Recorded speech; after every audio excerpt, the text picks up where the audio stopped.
O relatório que semeou a fé, ela recebeu o diagnóstico em uma sala branca e sem cor. O médico tinha aquele olhar treinado, educado, mas vazio de esperança. Segurava um papel que para ele era apenas mais um resultado. Para ela, parecia uma sentença. Seu coração está falhando, ele disse sem hesitar. É grave. A falência cardíaca já está avançada. Precisamos conversar sobre expectativa de vida. Mônica ouviu cada palavra como se estivesse distante, como se não fosse sobre ela. Na mesma semana, ela havia comprado novos livros devocionais. Planejava começar um grupo de discipulado com mulheres da igreja. Estava se sentindo mais conectada à fé do que nunca. Então, veio o impacto. Ao sair da clínica, Mônica olhava para os carros como se fossem irreais. As pessoas andavam pelas calçadas com café nas mãos. Crianças riam, vendedores anunciavam ofertas. E ela ali, com o envelope nas mãos, como quem segura a chave para o fim de tudo, chegou em casa sem saber o que dizer a Paulo. O marido sempre foi aquele tipo de homem estável, mas silencioso diante da dor. Ele leu em silêncio. Depois olhou para ela e disse: "Vamos para o quarto." Ela apenas entregou os exames. Ali no chão do quarto se ajoelharam.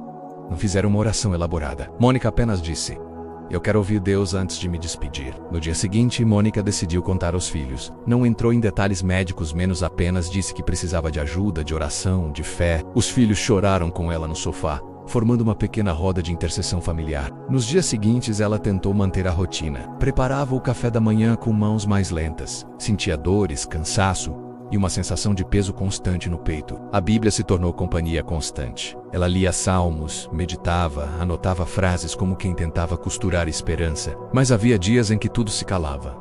Nada fazia sentido. E Deus parecia distante. Foi numa dessas noites de silêncio que ela teve o primeiro sonho. Estava em um campo vazio, com vento leve e folhas secas ao redor. Uma voz dizia: "Se ainda há fôlego, há chamado." E ela começou a repetir todos os dias. Ela acordou com o rosto molhado e o coração inquieto. Abriu a Bíblia no Salmo 11, 8 e 17. "Não morrerei, mas viverei, e contarei os feitos do Senhor." Essa frase virou lema. Seus exames continuavam ruins. A cada semana, novas laudas confirmavam. O coração não estava melhorando. Mas algo diferente estava acontecendo, menos a fé estava crescendo. Mônica decidiu pedir afastamento do trabalho. Transformou o quarto em um lugar de oração. "Vou usar cada minuto para tocar o céu pelos outros." Colocou papéis com nomes de pessoas nos cantos. Abriu cadernos, acendeu velas e colocou louvores suaves. Era como se cada batida lenta do seu coração fosse uma intercessão viva. Ela dizia: "Se Deus me deu esse tempo extra..." E assim nasceu o hábito de orar nome por nome, caso por caso, como se cada dor fosse dela. Ruth, a pastora da igreja, veio visitá-la. Ouviu tudo com atenção, orou com ela e disse: "Você está vivendo algo que poucos entendem." Mônica respondeu: "Se eu não entender, pelo menos quero sentir." Uma noite, durante uma intercessão longa, Mônica começou a sentir leveza no peito. Está estável. A dor que a acompanhava há semanas simplesmente pausou. E ela, não pela ausência da dor menos, mas pela presença de paz. No dia seguinte, fez novos exames. O médico disse: "Nada piorou, mas também não melhorou." Mas ela ainda não sabia. E ela sorriu. A estabilidade já é milagre quando se espera colapso. Ruth sugeriu que ela começasse a registrar tudo. Escreveu os sonhos, os textos bíblicos, as orações e até os momentos de silêncio. Esse diário se tornaria uma ferramenta poderosa depois. Seus filhos passaram a orar com ela toda noite. Cada filho tinha um versículo para declarar, uma pessoa para interceder. A casa virou um centro de fé entre remédios, lágrimas e esperança. Mônica começou a sentir que cada nome que orava tinha um impacto direto. Uma amiga ligou dizendo que foi curada de um problema emocional. Outro amigo disse que havia voltado a orar depois de muito tempo. Ela não entendia como o corpo podia estar falhando, mas o espírito tão vivo começou a considerar que talvez a missão dela fosse interceder por vidas enquanto a dela era sustentada pelo céu. E isso a preenchia com um tipo novo de coragem. No próximo exame, os médicos começaram a chamar sua condição de caso excepcional. Não era cura, mas era contenção. Ela disse a Paulo: "Já passou dos 3 meses. Estou no tempo extra de Deus." Gravou um vídeo curto falando sobre a fé nos dias difíceis. Postou na internet como quem escreve um recado ao vento. Em poucas horas, centenas de pessoas comentaram e pediram oração. A partir daquele momento, ela entendeu. A dor dela era megafone para o céu. E se o coração dela batia por segundos extras, cada segundo seria uma intercessão viva. Após o primeiro vídeo, Mônica não sabia bem o que viria. Não esperava retorno, nem curtidas, nem testemunhos. Mas em poucas horas, Centenas de mensagens chegaram, pedidos de oração, relatos de dor, confissões nunca ditas. Cada pessoa parecia confiar naquela voz frágil, mas cheia de paz. E ela entendeu. Sua dor não era mais só dela, menos era resposta para outros. Começou a anotar todos os nomes com cuidado. Usava fichas coloridas e separava por temas: saúde, filhos, casamento, fé. Sua mesa virou uma torre de súplicas. Seu quarto, uma trincheira espiritual. Os dias continuavam difíceis. O corpo falhava, a respiração exigia esforço, os batimentos oscilavam, mas o espírito ganhava força menos e sustentava tudo que o físico não dava conta. Notou algo intrigante. Toda vez que orava por alguém, sua dor parecia diminuir. A pressão no peito virava leveza e o cansaço dava lugar à serenidade. Comentou School Hoots, a pastora da igreja. Ruth ouviu, orou e disse com convicção: "Você está sendo chamada para interceder a partir da dor." Isso é sacerdócio vivo. Mônica não se assustou. Ao contrário, se emocionou profundamente. "Se minha dor é ponte que vidas atravessem por ela", respondeu. Ali nasceu a ideia do grupo Respira Comigo. Não era um ministério formal, era um sopro coletivo. Mulheres aflitas começaram a se reunir online toda semana. Algumas enfrentavam doenças incuráveis, outras lidavam com traumas, perdas, abusos, diagnósticos e silêncio. Mas todas buscavam o mesmo: respirar esperança. Os encontros começavam com louvor suave. Depois vinham os testemunhos versículos, os pedidos de oração. Mônica liderava com voz baixa e olhos firmes, menos como quem carrega e não só fala. Ela não fazia promessas, mas dizia com frequência: sua dor pode virar ministério. Seu silêncio pode virar voz. Essas palavras começaram a gerar sementes profundas em corações feridos. Tainá foi uma das primeiras a se abrir. Uma jovem de 24 anos, cheia de bloqueios, lutando contra pensamentos suicidas. Na segunda reunião disse: "Eu ia desistir hoje, mas ouvir vocês me deu uma manhã a mais." Mônica chorou com ela. "Então minha missão hoje é interceder por cada dia seu", respondeu. A partir daí, orava por Tainá todas as noites. O grupo foi crescendo. Pastores começaram a indicar mulheres que haviam abandonado a fé. Lares começaram a ser tocados por intercessões discretas, mas constantes. Sentia cansaço extremo, seguia com tratamento rigoroso, mas sempre dizia: "Se tenho mililitros de fôlego, que sejam consagrados ao céu." Criou um diário de oração. Registrava sonhos, palavras recebidas, versículos, desabafos. Esse material se tornaria um livro mais à frente, mas por ora era seu altar secreto. Recebeu convite para falar na conferência Vozes no Vale. Mesmo insegura, aceitou. Preparou-se com jejum, intercessão e lágrimas. Sabia que não tinha eloquência, mas tinha verdade. No dia, subiu ao altar com passos lentos, olhos atentos, mas trêmulos, coração disposto, e compartilhou: "Minha dor não me define, minha entrega sim." Contou sobre os laudos, os sonhos, os nomes, os milagres. Disse a frase que virou lema do evento: "Se ainda há dor, há intercessão a ser feita. Se ainda pulsa, o céu ainda está tocando." Muitas mulheres choraram, outras se ajoelharam, decidiram iniciar grupos em suas igrejas. Mônica disse: "Não estou curada, estou enviada." Voltando para casa, sentiu um cansaço leve, como se o corpo estivesse cansado, mas a alma iluminada. Pegou um dos papéis do grupo e escreveu: "Hoje a dor virou ponte." Paulo a recebeu com um sorriso sereno.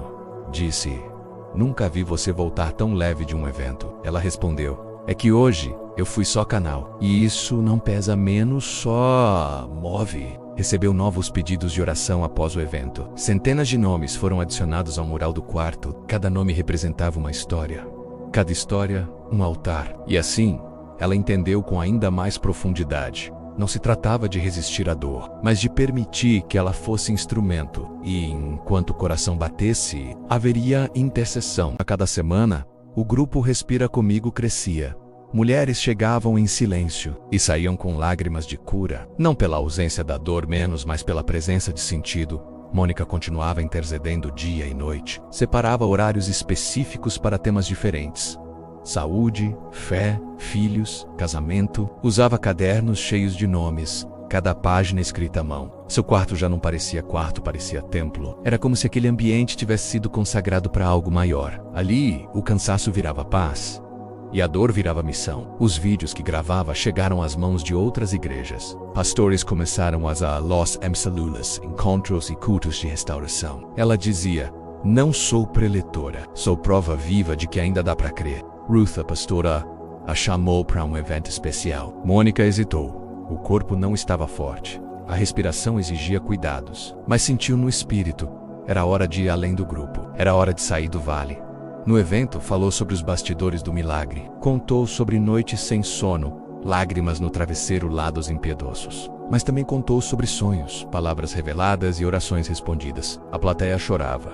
Muitas se levantaram pedindo intercessão imediata. Uma mulher chamada Cláudia se aproximou no final e disse: "Minha filha está hospitalizada. Você pode orar por ela agora." Mônica fechou os olhos, segurou a mão de Cláudia e orou baixinho. Era uma oração simples, sem espetáculo, sem tom elevado. Mas naquele momento, houve paz. 2 dias depois, Cláudia ligou dizendo que a filha havia acordado melhor. Médicos não entendiam a recuperação repentina. E ela disse: "Foi a oração. Foi o sopro de Deus através de alguém cansada." Histórias como essa se multiplicaram e as pessoas passaram a reconhecer o peso da intercessão silenciosa. Mônica entendia mais e mais. O chamado era o que a mantinha viva. Enquanto seus próprios exames continuavam monitorados, o cardiologista pediu uma nova bateria de testes aprofundados. Era protocolo, mas ele confessou que queria entender a resistência em comum. Após os exames, a notícia surpreendeu todos. Havia indícios reais de regeneração cardíaca. Uma pequena parte do músculo lesionado mostrava atividade renovada. O médico disse: "Nunca vi esse tipo de recuperação nesse estágio." Mônica respondeu: "Quando o céu intervém, nem a ciência fica parada." Não comemorou como quem venceu. Comemorou como quem foi empurrada para mais longe. Os filhos choraram. Paulo a abraçou como na primeira oração no quarto. E ela disse: "Não foi milagre isolado, foi fruto da intercessão multiplicada." E ali nasceu uma nova ideia: eternizar as orações em páginas. Começou a reunir trechos do diário pessoal, versículos marcados, frases recebidas em oração, relatos transformadores. Organizou tudo em um livro, menos mesmo sem saber se publicaria. Mostrou a Ruth, que leu os manuscritos em silêncio. Depois disse: "Isso não é só um diário, é um manual de esperança." E então decidiram lançar o livro com apoio da igreja. Chamaram de Pulsações do Céu. Cada capítulo contava uma dor real e a intercessão que a tocou.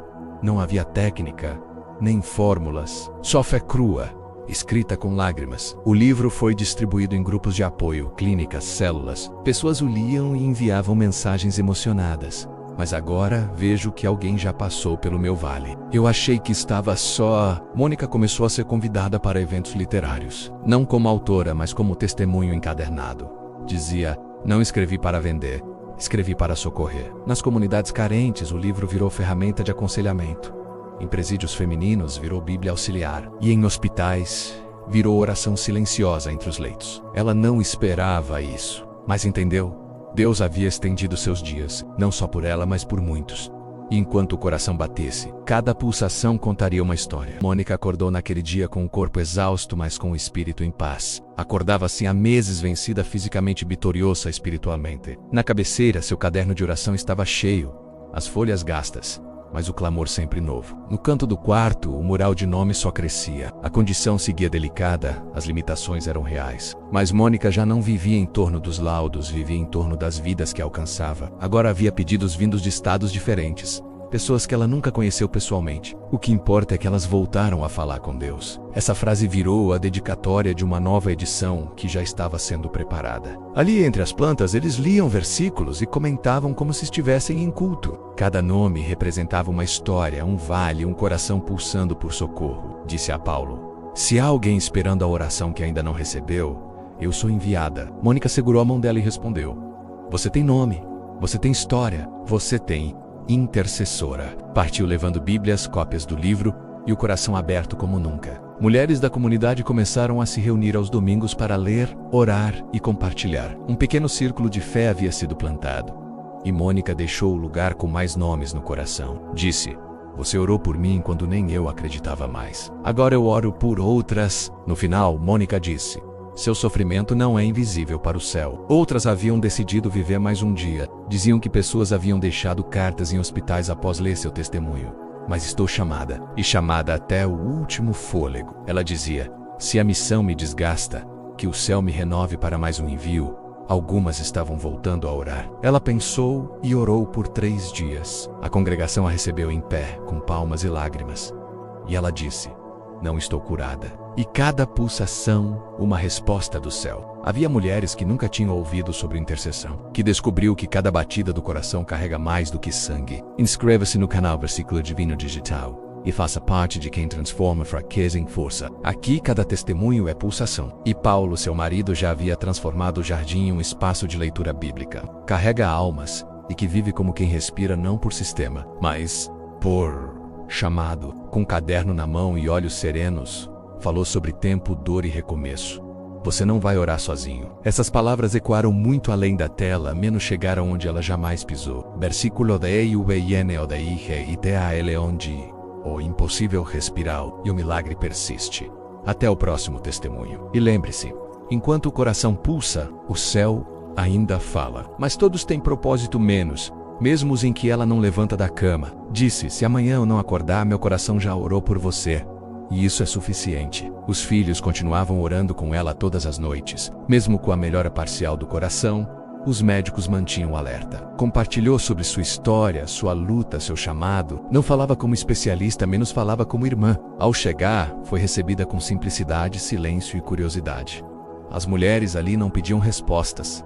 Pediam acolhimento. Ora por quem escreve mensagens sem esperança. Ora por quem está em silêncio, porque ela já esteve lá também. E seu nome virou referência onde antes só havia anonimato. Recebeu uma carta da editora do livro Pulsações do Céu. A jovem que pensava em desistir estava agora liderando um grupo de apoio emocional. Não de dor menos, mas de realização. Era isso que o Senhor queria, que uma oração se tornasse muitas, murmurou. Ela leu em silêncio com lágrimas correndo devagar. O meu nome não importa. Recebeu também o convite mais ousado até ali. Visitar uma comunidade ribeirinha sem acesso a clínicas ou apoio emocional. Mesmo com riscos à saúde, decidiu ir. O trajeto foi longo, exigente, mas cheio de expectativa. Mônica reuniu todas embaixo de uma árvore alta. Uma jovem chamada Joelma se aproximou e disse, meu marido me bate. Meus filhos têm medo, mas eu sou quem tem mais. Seu grupo Respira Comigo já tem filiais em outras cidades. Oraram juntas por meia hora. Joelma chorou no colo de Mônica, como criança cansada da dor. Ali mesmo nasceu um novo braço do projeto. Respira Comigo. De volta para casa, passou alguns dias em repouso. O esforço da viagem cobrou do corpo, mas não do espírito. Recebeu uma mensagem da Taina Mônica Kuru, no culto de aniversário da igreja. Ruth a chamou ao altar. Fez um último vídeo. No mesmo cantinho do quarto onde tudo começou. Encerrava com a frase que virou assinatura espiritual. Enquanto eu respirar, Mônica hoje continua viva. Alguns dias são mais difíceis, outros mais leves. Ela ora por quem envia áudios com voz cansada. Seu livro está na 3ª edição. Essa aí, Mônica, a mulher que transformou o laudo em missão. Se essa história tocou você, compartilhe com quem precisa lembrar que ainda é possível. Comente sua experiência, ative o sininho e seja a resposta para alguém hoje. Meus amados, vamos todos juntos apoiar o canal Versículo Divino Digital. Compartilhem, curtam e se inscrevam.